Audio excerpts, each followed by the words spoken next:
Hello अस्सलाम वालेकुम दोस्तों, कैसे हो आप लोग। उम्मीद करता हूँ सब लोग खैरियत से होंगे। तो आज आपके सामने मैं CUET को लेकर कुछ बात करना चाहूँगा। जैसा कि आप लोग सब जानते हो कि CUET common university entrance test सब जगह लगने वाला है, चाहे वो AMU हो, BHU हो, जामिया हो, DU हो। ठीक है, तो उससे रिलेटेड स्टूडेंट्स में कन्फ्यूज़न बहुत ज़्यादा है। जो नोटिफिकेशन NTA ने निकाला है सिलेबस का या 4 सेक्शंस जो हैं उसमें रिलेटेड इंफॉर्मेशन जो दी गई हैं उसे लेकर स्टूडेंट्स बहुत कंफ्यूज हैं। तो आज मैं आपसे कुछ शेयर करना चाहूँगा, जितना भी मैंने उस नोटिस को समझा है उसके बेस पे एग्जैक्ट जानकारी आपको देना चाहूँगा। तो इस वीडियो को लास्ट तक देखिएगा और उम्मीद करता हूँ कि इस वीडियो के आखिर तक आपके बहुत से कन्फ्यूज़न दूर हो जाएंगे और आपको काफ़ी हेल्पफुल इन्फॉर्मेशन मिलेगी इस वीडियो में। तो चलिए स्टार्ट करते हैं। तो CUET जो लगने जा रहा है, जैसा कि आप सब जानते हैं, 4 सेक्शंस हैं। मैं नोटिस की बात नहीं करूंगा, उसको समझने की बात करूंगा कि आप लोगों को कन्फ्यूज़न है कि टेस्ट कैसे देना है, कौन से सब्जेक्ट चूज़ करने हैं, वो है क्या। ठीक है, तो ऐसा नहीं है कि आप जो सोच रहे हो कि ये टेस्ट है और इसके बेस पे आपको ऐसा एडमिशन मिल जाएगा। आपको टेस्ट देना है और उससे रिलेटेड आपको स्कोर मिलेगा। ठीक है, जो भी स्कोर कार्ड आप मिलेगा आपको जो भी टेस्ट में आप स्कोर करेंगे उसको लेके आप यूनिवर्सिटीज़ के पास जाओगे काउंसलिंग के लिए। ठीक है, उस काउंसलिंग में ये डिसाइड होगा कि जैसे फ़लाँ फ़लाँ कॉलेज में आपको जाना पड़ेगा और वहाँ की रिक्वायरमेंट के हिसाब से आप स्कोर प्रोड्यूस करेंगे अपना और पर्टिकुलर कोर्स के लिए एडमिशन ले पाएंगे। अच्छा, मैं इसे और सिंपल तरीके से समझाता हूँ। तो वो ऐसा रहेगा जैसे हर यूनिवर्सिटीज़ अपना अपना एक ब्राउचर निकालेगी। जैसे जामिया अपना एक ब्राउचर निकालेगी, AMU अपना एक ब्राउचर निकालेगी, BOG अपना ब्राउचर निकालेगी। हालांकि जैसे जामिया ने अपना एक ब्राउचर निकाल दिया है, उन्होंने 8 कोर्सेज़ के लिए CUET को अपनाया है, CUET को अडॉप्ट किया है 8 कोर्सेज़ के लिए। BA हिंदी, इकोनॉमिक्स और हिस्ट्री, BSc बायोटेक्नोलॉजी, ऐसे ही 4-5 कोर्स और हैं जिसके लिए उन्होंने ब्राउचर निकाला है। उन्होंने रिक्वायरमेंट भी बताई है कि इन सब्जेक्ट्स के लिए हम क्या रिक्वायरमेंट रखेंगे एडमिशन के लिए। फ़र्ज़ कीजिए, मैं आपको एक एग्जांपल लेके समझाता हूँ। AMU अपना ब्राउचर निकालेगी। मान लीजिए आपको AMU के BA में एडमिशन लेना है, तो AMU जो गाइड निकालेगी उसमें मेंशन होगा कि AMU में BA में एडमिशन लेने के लिए आपको कौन कौन से टेस्ट देने होंगे। तो जैसे मान लीजिए आपको BA में एडमिशन लेना है AMU के, तो AMU ने ब्राउचर निकाला और उसमें आगे मैंडेटरी कर दिया कि एक आपको जनरल टेस्ट देना है।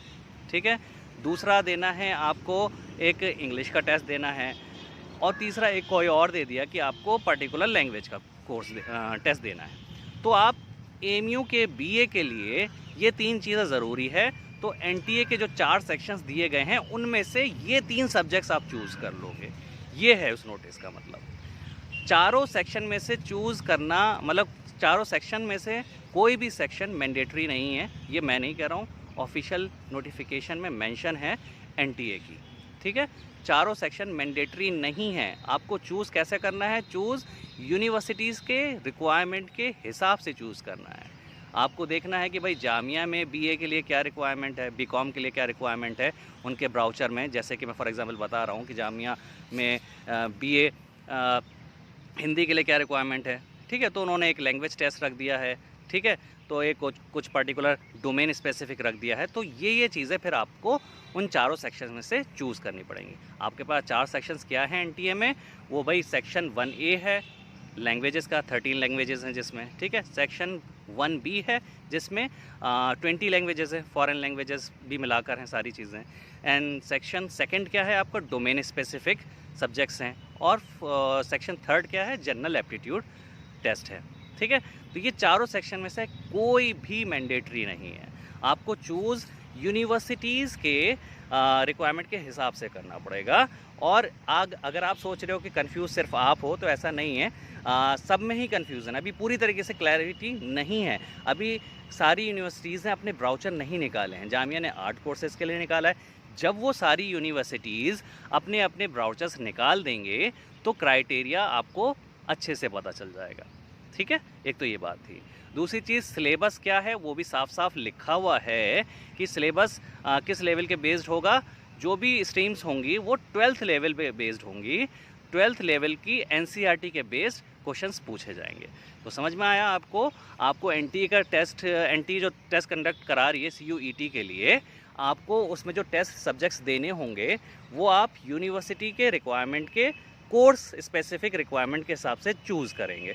ठीक है, जब वो आप टेस्ट दे लोगे तो आपको एक स्कोर कार्ड होगा, तो फिर आप वो अलग अलग यूनिवर्सिटीज़ में जाकर काउंसलिंग के लिए जा सकते हो कि भाई हाँ, आपके यहाँ मुझे बीए में एडमिशन लेना है, मैंने आपसे रिलेटेड ये सब्जेक्ट चूज़ करके टेस्ट दिया था, मेरा स्कोर इतना है, तो फिर उस यूनिवर्सिटी की कट ऑफ एक बनेगी। ठीक है, अगर आप उसमें आ रहे होंगे तो फिर आपको सिलेक्शन होगा। ऐसे ही आप जामिया में लेके जाओगे, मतलब टेस्ट आपका एक ही हुआ, लेकिन काउंसलिंग आप अलग अलग जगह कर सकते हो उस यूनिवर्सिटीज़ के उस कोर्स के रिक्वायरमेंट के हिसाब से। ठीक है, और एक चीज़ और बता दूं मैं आपको, जैसे कि एनटीए ने कि ये भी निकाला है नोटिफिकेशन, ये सेशन अगले सेशन से सीयूईटी साल में 2 बार हुआ करेगा। जैसे नेट का टेस्ट साल में 2 बार होता है, तो ये भी साल में 2 बार हुआ करेगा। ठीक है, 2 बार का मतलब क्या है, तो उससे आपकी कह लीजिए सिलेक्शन की प्रोबेबिलिटी बढ़ जाएगी, साल बर्बाद होने से बचेगा। मान लीजिए किसी का पहला टेस्ट अच्छा नहीं हुआ, मतलब तो 6 महीने बाद या साल में 2 बार तो हो ही रहा है, तो अगले टेस्ट में आप अच्छा स्कोर कर लो। ठीक है, स्कोर के बेस ही तो सिलेक्शन होना है, कट ऑफ बनेगी। तो आप लोगों को बिल्कुल परेशान नहीं होना है। पहले सारी यूनिवर्सिटीज़ अपना ब्राउचर निकालेंगी, उसके बेस्ड आपको सब्जेक्ट्स चूज़ करने होंगे।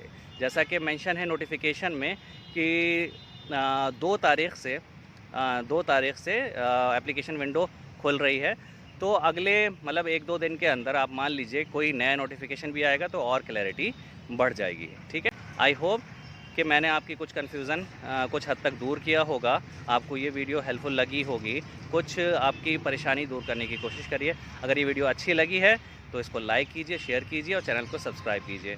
मिलते हैं आपसे अगली किसी ऐसी ही वीडियो में, तब तक के लिए अल्लाह हाफ़िज़।